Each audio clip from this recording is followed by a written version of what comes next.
오늘은 좀 짤막한 구절을 좀 들여다보면서 말씀을 살펴보려고 합니다. 우리가 살펴본 대로 빌레몬은 화해하는 또 용서하는 편지입니다. 빌레몬과 오네시모 이 두 사람, 주인과 노예였던 이 둘 사이의 문제를 해결하기 위해서 바울이 쓴 편지이고, 또 빌레몬에게 오네시모를 보내면서 손에 들려서 보낸 편지이기도 합니다. 빌레몬은 그러니까 골로새 교회의 아주 중요한 일꾼이었고, 또 부유했고 노예를 여럿 거느렸던 그런 사람이었고, 반면에 오네시모는 그 빌레몬 집에서 노예로 있던 중에 재물을 아마도 훔쳐서 도망 나왔던 그런 노예인데, 이 두 사람이 각각 따로따로 복음을 전했던 바울에 의해서 예수를 믿게 되었다 하는 겁니다. 예수를 믿게 이 전도를 한 이후에 얘기를 들어보니까 바울은 이 두 사람에게 아주 참 별스러운 그런 사연이 있는 것을 발견했고, 그 문제를 해결하기 위해서 이런 편지를 써서 다시 종에게 주인에게 가라 하고 돌려보내는 그런 상황이었습니다. 이제까지 몇 차례 살펴봤지만 참 복음의 능력은 대단하다 하는 것을 우리가 말하지 않을 수가 없습니다. 복음은 어떤 사람들을 가리지 않고 또 사람들을 차별하지도 않고 경계도 한계도 없이 누구에게나 역사한다 하는 것을 보여줍니다. 주인에게도 예수를 믿게 만들어서 그리스도인이 되게 할 뿐만 아니라 노예에게도 역시 예수 믿게 해서 그리스도인으로 만드는, 사람들을 가리지 않고, 또 때로는 우리들이 보기에는 좀 더 나은 사람이다, 내가 좀 더 의롭다 이렇게 얘기할 수 있지만, 그런 의인이나 또 죄인이나 가리지 않고 또 부유하든 가난하든 상관하지 않는 것이 복음이다 하는 겁니다. 왜냐하면 복음은 그 자체의 목적에 따라서 움직이기 때문에, 인위적인 것이 아니죠. 인간적인 것을 뛰어넘는 그런 것이기 때문에 어떤 편견이라든가 인간이 만들어 놓은 어떤 소외, 또 어떤 담장, 이런 것들을 무너뜨리고 녹인다라는 그런 특성을 가집니다. 바울은 바로 그 복음의 역할을 잘 깨닫고 또 그 복음에 충실한 그런 입장에 서서 복음을 증거한 그런 인물이었으며 틀림없습니다. 그리고 그 복음을 이 두 사람의 관계 속에 적용해서 두 사람을 화해하고, 또 다시 복음 안에서 형제가 되는 그 새로운 관계를 만들라 하는 그런 입장에서 이 편지를 썼습니다. 오늘 읽은 이 마지막 부분의 몇 구절을 좀 깊이 살펴보면서 뭔가 한두 가지 좀 우리에게 주는 교훈을 살펴보았으면 합니다. 우리 그리스도인들이 이 세상을 살 때 종종 여러 경험들을 하는 가운데 잘못도 행하고 또 실수도 하지만, 또 사람들에게 악을 행하기도 하고 그 사람들에게 피해를 끼치기도 하고, 그러다가 사이도 나빠지고 관계가 소원해져서 또 지나치다 보면 또 원한도 맺기도 하고, 이러면서 사는 것이 어찌 보면 이 세상에서 종종 경험하는 그런 우리들의 삶이 아닌가 싶습니다. 또 따지고 보면 나도 다른 사람들에게 잘못할 때도 있는 것처럼, 또 다른 사람들도 나에게 잘못하는 것, 비슷하게 그런 관계를 맺고 사는 것이 우리 인생이 아닌가 싶습니다. 그래서 자기에게 잘못 행한 사람들이라든가 또 자기가 잘못한 어떤 대상들, 이런 사람들과 우리가 화해하는 것도 필요하고, 또 용서하는 것도 필요하고, 또 관계를 회복하는 것도 필요하다 하는 건데, 그런 그 등식, 그런 원리가 어떻게 이 복음에 대한 이해가 주어졌을 때 아름답게 가능할 것인가, 우리들의 짐작하는 우리들의 이 상식을 좀 뛰어넘는 그런 그 원리를 오늘 이 말씀을 통해서 확인을 할 수가 있겠습니다. 그리스도인의 관계는 사실 복음을 받아들이기 이전에는 그리스도인의 관계라고 할 수가 없죠. 그러니까 예수를 믿은 다음에 비로소 그리스도인의 관계가 만들어진다라는 것을 오늘 구절들은 얘기를 합니다. 바울이 17절부터 19절까지 빌레몬에게 말을 하는데, 그러므로 네가 나를 동역자로 알진대 그를 영접하기를 내게 하듯 하라. 지금 오네시모를 보내면서 빌레몬에게 하는 얘기를 잠깐 한 구절 읽었는데, 바울은 빌레몬에게 뭐라고 표현하느냐면 동역자라고 말을 합니다. 네가 나를 동역자로 알진대, 반드시 빌레몬도 역시 바울을 동역자로 받아들이고 생각할 터인데, 이런 얘기입니다. 그리고 이제 그가 오네시모를 다시 자기에게로 동역자로 안다면 다시 오네시모를 내게로 돌려보내는 것을 내가 바란다 하는 겁니다. 그러면서 이제 빌레몬이 바울과 어떤 관계였기 때문에 이렇게까지 스스럼 없이 바울이 이야기를 할 것인가, 어느 정도 뭐 좀 에티켓이 있는 것 같아요. 좀 격식을 차려서 말하는 것 같지만 사실 은근히 압력을 가하는 이런 표현이기도 하거든요. 그런데 그런 정도의 깊은 그 관계가 전제되었을 때 이런 그 이야기들이 가능하다 하는 것입니다. 그런데 그 관계를 알 수 있는 그 용어가 뭐냐면 동역자다라는 겁니다. 그 둘이 동역자였다라는 겁니다. 이 동역자라는 말이 어떤 용어가 사용됐냐면 코이논이라는 말이 쓰였습니다. 코이노니아라는 말, 교제한다, 그 말이 여기서 나온 것인데 6절에서는 교제한다라고 번역이 돼 있어요. 똑같은 단어가 이 코이논이라는 말이. 근데 여기서는 지금 동역자다라고 번역을 했단 말이죠. 같은 말이에요. 그러니까 서로 나누고 또 섬기고 일을 같이 하고 상호 보살펴주고 맺는 그런 관계, 뭔가 주고받고 동등한 그런 일을 나누는 관계, 이런 차원으로 지금 번역을 했다라는 것이죠.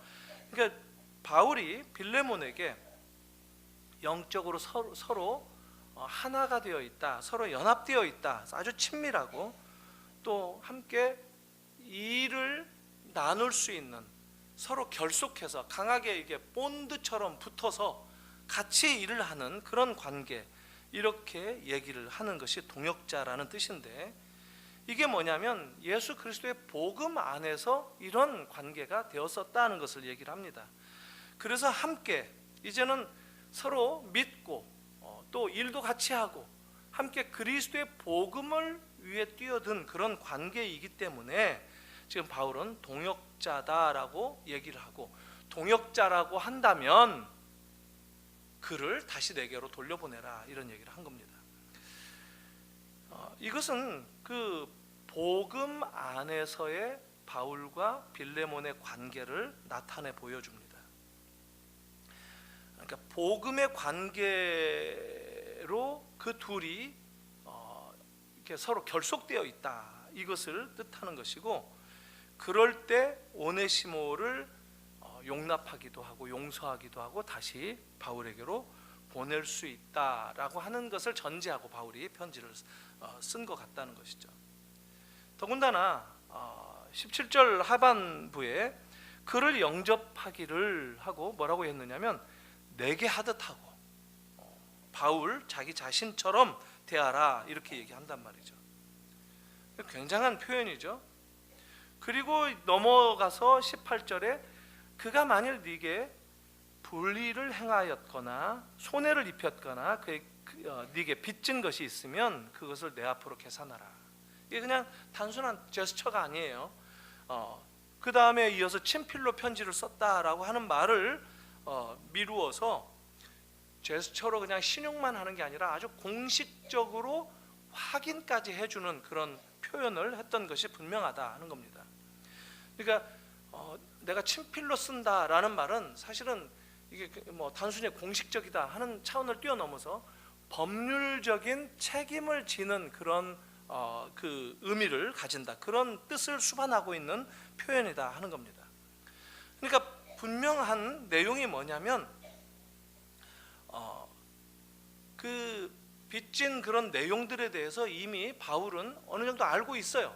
근데 그것을 한쪽에게, 이 오네시모에게만 들었기 때문에 빌레몬도 그 문제에 대해서 어떻게 얘기할지를 그가 말하도록 하면서 좀 이렇게 넌지시 예의를 갖추면서 짐작만 하면서 얘기를 한단 말이죠.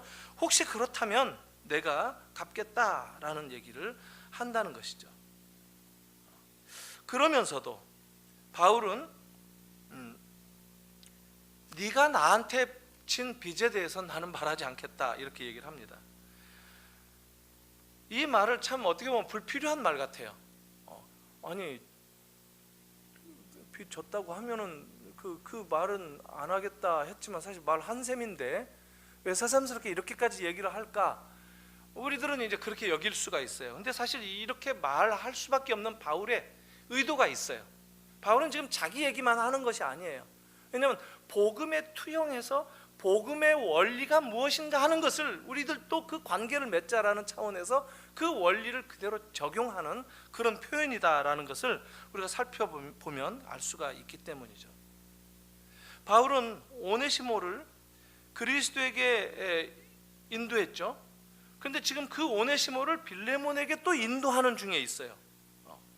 그런데 그리스도에게 인도했다라고 하는 것을, 그러니까 빌레몬도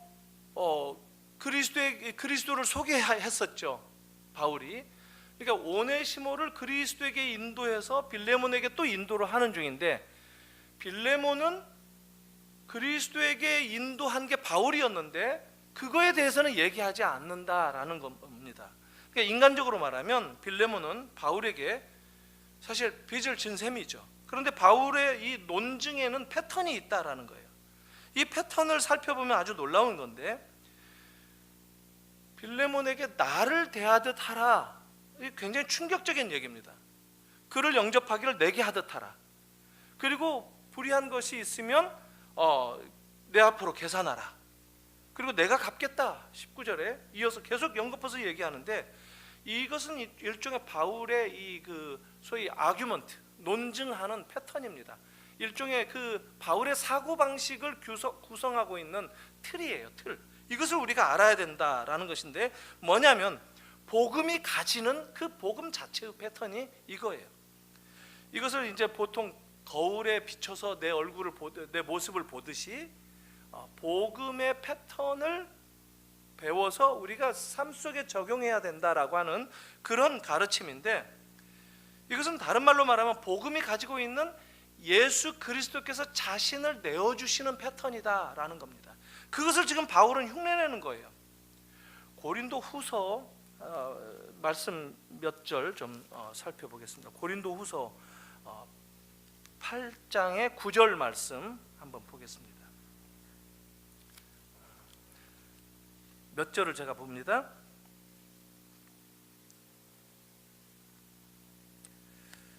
8장 9절 고린도 후서입니다. 우리 주 예수 그리스도의 은혜를 너희가 알거니와 부요하신 이로써 너희를 위하여 가난하게 되심은 그의 가난함으로 말미암아 너희를 부요하게 하려 하심이라. 이 일에 관하여 나의 뜻을 알리노니 이 일은 너희에게 유익함이라. 너희가 1년 전에 행하기를 먼저 시작할 뿐 아니라 원하기도 하였은즉 이제는 하던 일을 성취할지니 마음에 원하던 것과 같이 완성하되 있는 대로 하라.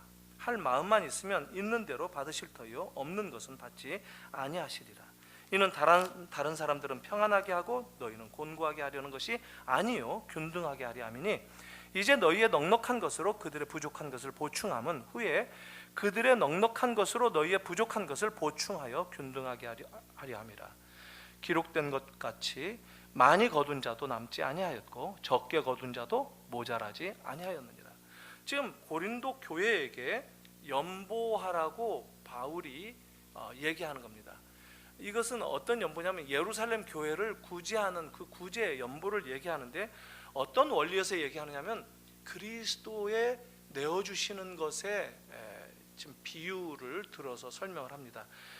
그분은 부유하신 분인데 스스로 다 내어주셔서 스스로를 가난하게 하셨다. 스스로를 비워서 종의 형체처럼 되셨다. 이 빌립보서 2장에 나오는 그리스도 찬송시의 구절과 거의 비슷합니다.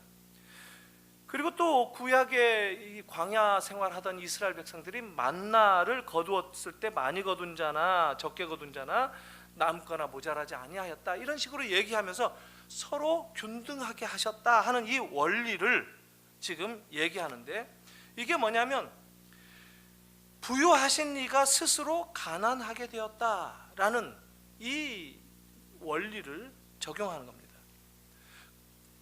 예수께서 가난하게 되셔서 우리가 대신 부유하게 되었다라는 얘기입니다. 죄를 알지도 못하신 분이 우리 때문에 죄인이 되심으로 우리가 죄 문제를 해결할 수 있게 되었다라는 뜻입니다. 그러니까 그리스도께서 우리를 위해서 스스로 가난하게 되셨다라는 이 말씀을 바울이 그대로 사용해서 자기는 오네시모에게 그를 위해서 주님과 같은 방법을 따르기를 원한다라는 얘기를, 주님을 닮고 싶다라는 얘기를 하고 있다라는 것이죠. 그러니까 예수님께서 아버지께, 성부 하나님께 나아가서 기도했던 것처럼 아버지 모든 잘못을 다 내게로 돌리시고 나의 이 의로움을 기쁘시게 여기고 저들을 받아 주소서, 이렇게 얘기한 거와 마찬가지죠. 마르틴 루터가 이런 구절을 자기에게 적용하면서 이렇게 인용을 했는데, 우리 모두는 하나님의 오네시모입니다, 이렇게 얘기했어요. 예수님께서 우리 대신 지불하셨고 우리는 받아들여졌습니다. 이게 바로 하나님의 은혜가 만들어 놓은 복음의 위대한 능력이다라는 것을 우리가 알아야 된다는 거죠. 이 복음의 능력, 그 복음의 능력이 역사하는 그 원리를 따라서 우리가 살아가려고 노력해야 된다라는 것이죠.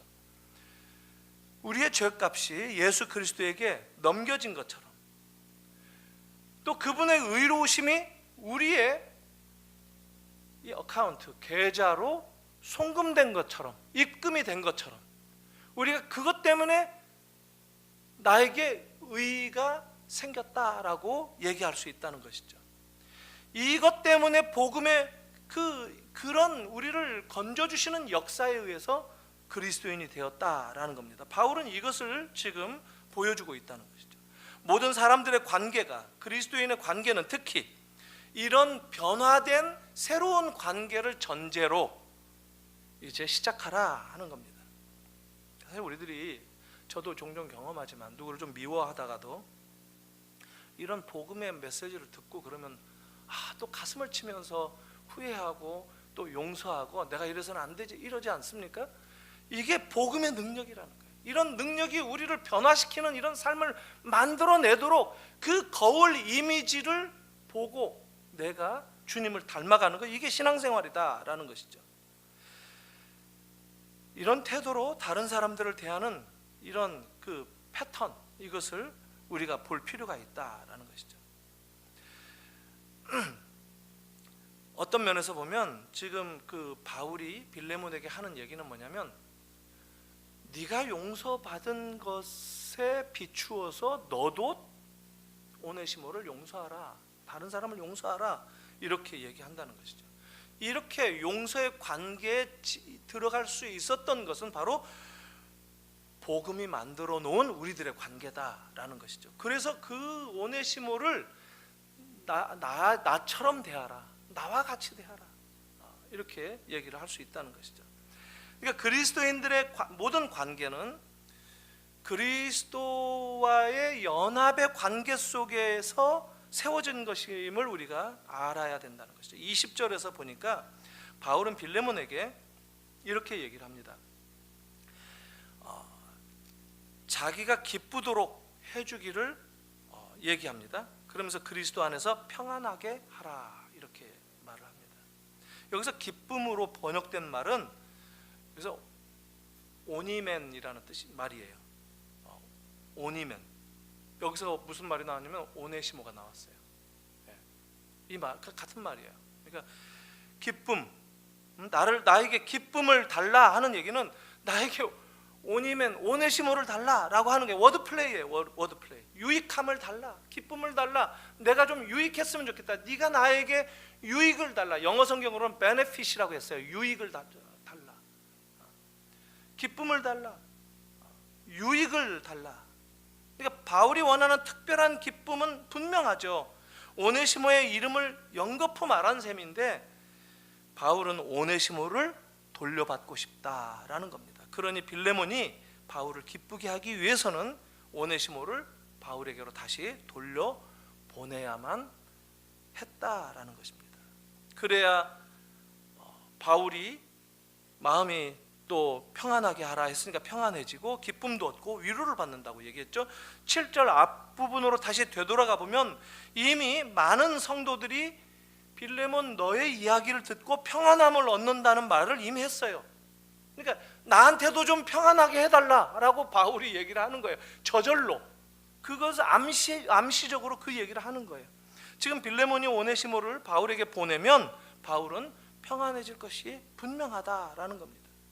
그런데 한 가지 더, 바울이 빌레몬에게 어떤 보이지 않는 압력을 가하고 있는데 이런 압력을 받고는 도대체 이런 일을 안 하고는 못 베길 정도입니다. 사실 빌레몬은 바울이 무엇을 말하든지 바울을 신뢰하는 입장이었습니다.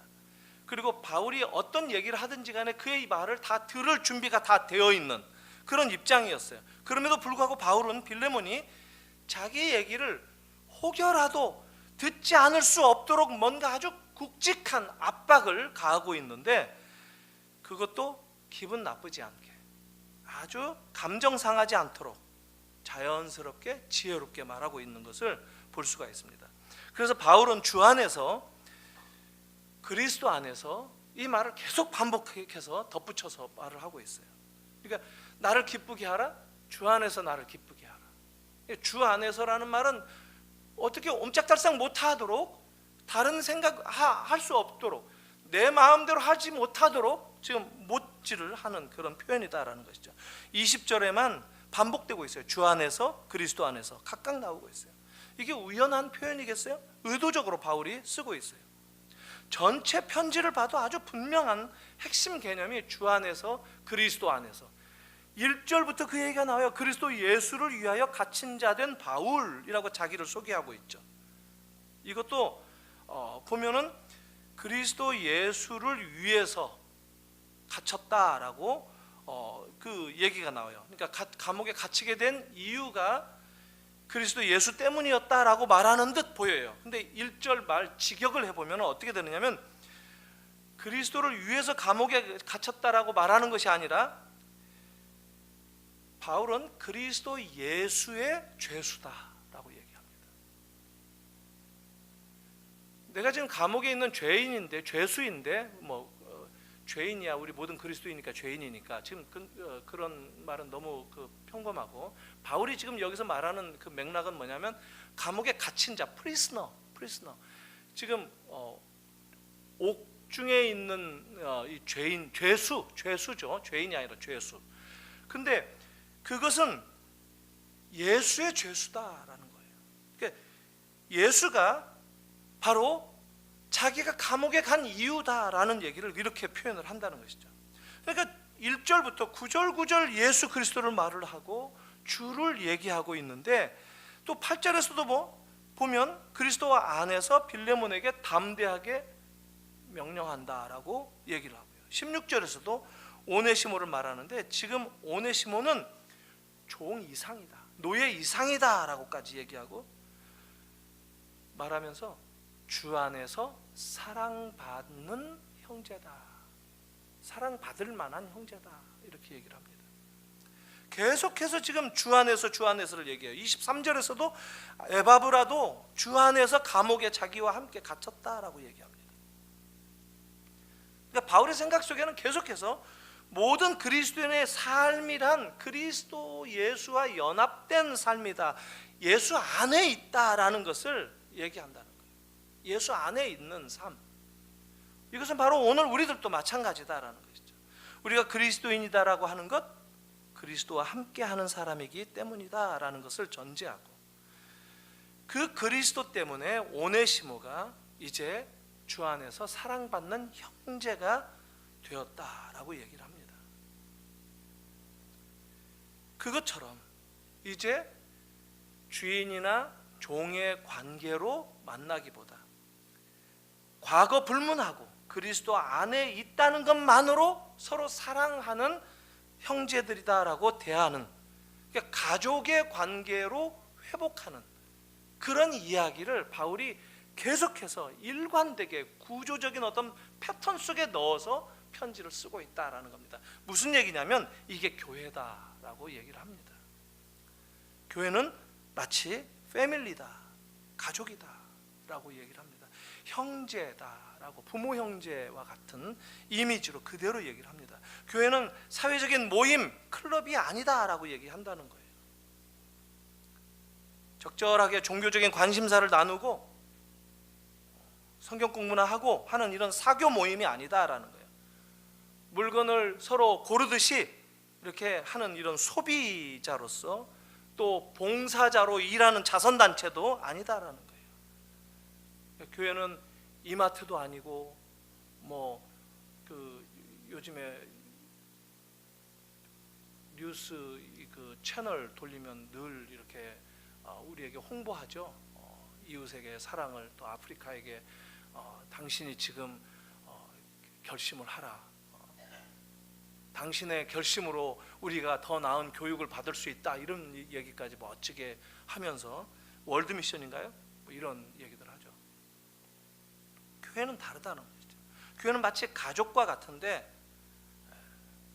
바로 주 안에서 새로운 가정을 이룬 것이다. 이게 교회다라고 얘기를 합니다. 예수 안에서 서로 연합되어 있다라는 것을 강조합니다. 사실 이거 참 우리가 모르는 바 아니죠. 늘 배우고 에베소서의 특징도 다 그거다라고 누누이 얘기하고, 저만 해도 사실 수십 번 수백 번 얘기를 했던 그런 내용이기도 합니다. 근데 지금 바울은 그 빌레몬과 오네시모의 그 관계를 얘기하면서 너희가 한 가족이다라고 얘기를 하는 거예요. 사랑받는 형제가 아니냐, 너희가 함께 속해 있지 않느냐, 이렇게 얘기해요. 너와 오네시모, 이제 너희는 그리스도 안에서 함께 서로에게 속해 있다, 서로 한 가족이다, 이렇게 얘기를 합니다. 그러니까 바울이 빌레몬에게 좀 말을 바꿔서 표현을 해보면 이런 식이죠. 내가 안다. 오네시모가 너에게 상처 준 줄 내가 안다. 오네시모가 너의 노예였던 것 나도 안다. 빌레몬 너의 사회적인 지위 내가 다 안다. 그리고 너와 오네시모 사이에 있었던 그 불행한 사건, 그거 나도 안다.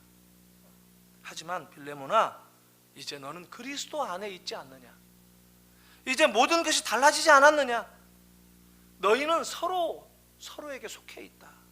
너희는 한 가족이다 라는 얘기를 하고 있다는 거예요. 이게 복음이 만들어낸 새로운 사회, 교회다라고 얘기한다는 겁니다.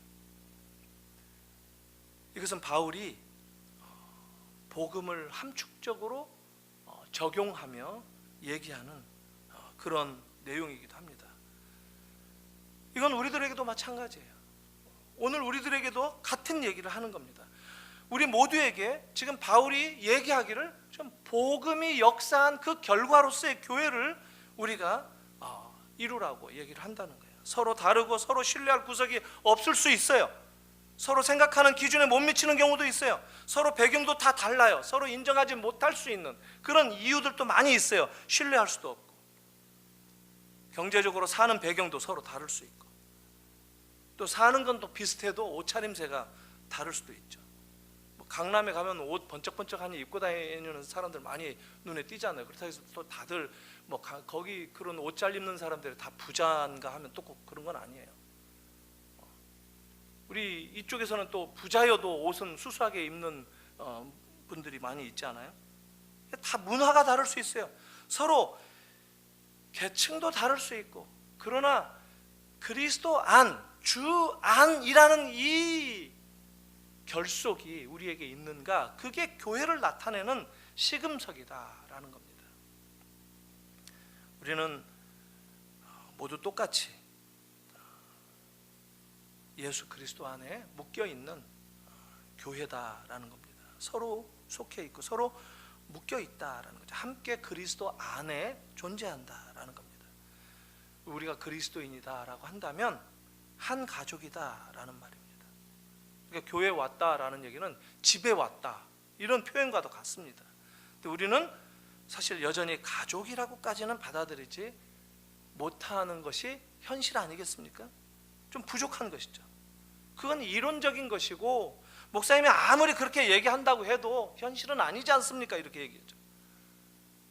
우리가 기도할 때도 내 자식만을 위해서 기도하지 맙시다라고 얘기하는 거예요. 우리 교회만을 위해서 기도하지 맙시다라고 하는 거예요. 이게 무슨 거룩한 이타성, 우리가 이루지 못할 어떤 그 꿈을 얘기하는 게 아니라 그냥 우리가 그리스도 안에 있다라는 것을 한 번씩 돌아봅시다 하는 것이죠. 그게 우리들의 소속이고 우리가 만들어낸 교회라고 하는 하나님의 나라의 이 땅에서의 그 모습이기 때문이죠. 사실 바울의 이런 논지를 우리가 좀 잘 이해할 필요가 있습니다. 우리가 이걸 좀 배울 필요가 있습니다. 이것을 붙들고 또 이것을 좀 따르겠습니다. 이렇게 기도하고 매달리다 보면 우리의 약한 생각들이 좀 더 극복되어지고 강하게 되지 않겠는가 이런 생각이 듭니다. 점점 하나님의 마음을 깨달아 가게 되고 그러면서 또 더 인내도 배우고 더 참기도 하고 더 받아들이기도 하고 가정처럼 또 내 가족, 내 교회, 내 형제, 자매 이렇게 관점을 바꾸어가면서 생각할 수 있지 않겠나 싶습니다. 오늘 이 말씀 좀 같이 생각하면서 좀 기도 한번 했으면 좋겠습니다. 교회가 바로 가정이고 그리스도인이 가족이다라고 하는 성경의 가르침을 우리가 깨닫기를 원합니다 하면서 이 시간 같이 우리의 이 관계 속에서 그런 가족됨, 가정됨을 경험하고 실천할 수 있기를 위해서 좀 이 시간 같이 기도했으면 합니다. 좀 더 그런 그리스도 안에 있는 제 위치를 제가 좀 더 붙들고 또 깨닫기를 원합니다. 이 시간 잠깐